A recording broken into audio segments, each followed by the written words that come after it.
All right, hey, this is Andy coming to you from here at Sadowsky, Germany, and today we're going to take a look at the all-new Sadowsky MetroExpress Vintage M J-5.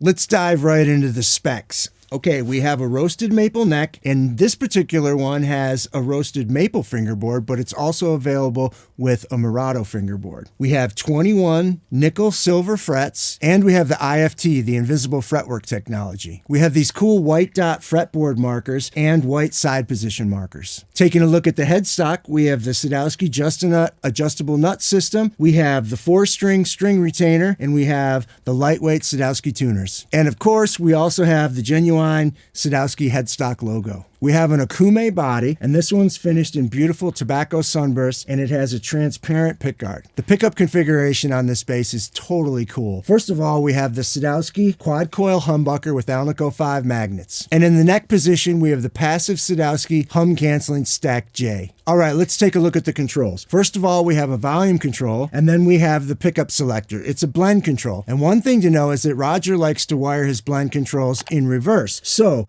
if you want the back pickup, you're going to roll the knob forward. And if you want the neck position pickup, you're going to roll the knob backwards. All right, let's talk about the active EQ controls. We have an active bass and an active treble. They're both boost only. And when you lift up on the push-pull bass control, you get an EQ bypass. With the boost-only preamp circuit, when the knobs are at 0, you're flat, and everything that you add is adding EQ. One thing that I'd like to personally add when it comes to using the Sadowsky boost-only active EQ is that a little bit goes a long way. I usually only use the first 20 or 30% of each EQ control, so there's a lot that transpires with a little bit of adjusting. This pickup configuration is very versatile. It gives you the option for many different sounds.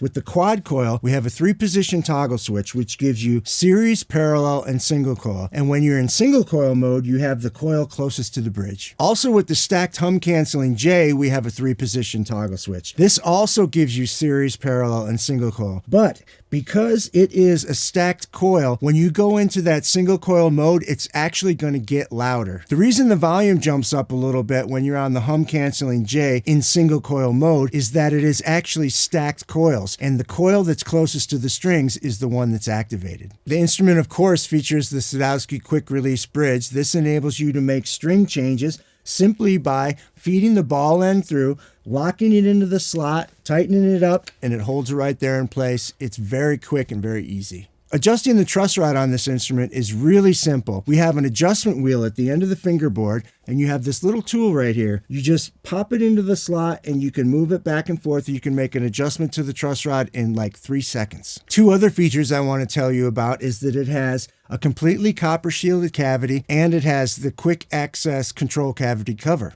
All right, let's get into some playing examples. I know that you're dying to hear it, but before we start, I just want to tell you how we're recording the instrument. I'm playing through the Warwick Gnome iPro 600 head into a pair of Gnome cabinets. We have the cabinet mic'd, and we're using a direct signal that we're blending. All right, for the first playing example, I want to show you how incredibly in focus the neck position pickup is. I have it in single coil mode. I have the bass boosted about 20%, and I have the treble boosted about 10%.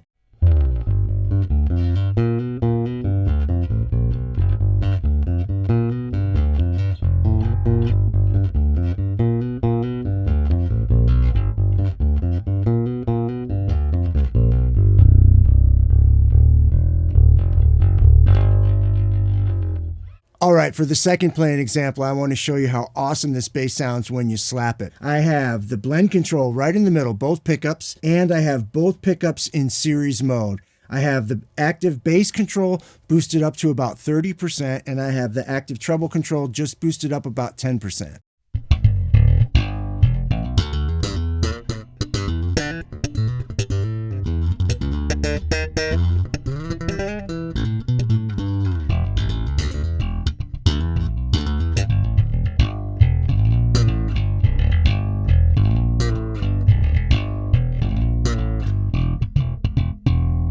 All right, for the third playing example, I want to show you the awesome bark of the bridge position pickup. I have the quad coil humbucker in parallel mode. I have the bass boosted up quite a bit to about 40%, and I have the active treble turned all the way down.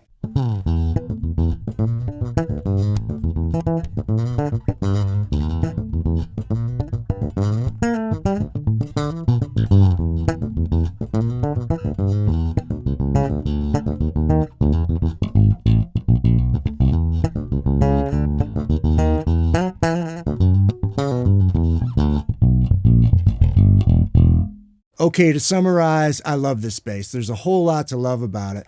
The first thing that I love about it most of all is the way that the neck feels. I love the IFT and how cozy it is in the left hand, and I love the feel of the roasted maple with this satin finish on it. I also love the look of this bass. The finish is gorgeous. I love the transparent pickguard, and I love the weight. It's very, very manageable weight. I really think that you're going to be totally blown away with this instrument, so I encourage you to go check it out. I've had a great time making this demo. I hope you've enjoyed it. If you have, please hit the subscribe button, like and share, and we'll see you next time. Peace.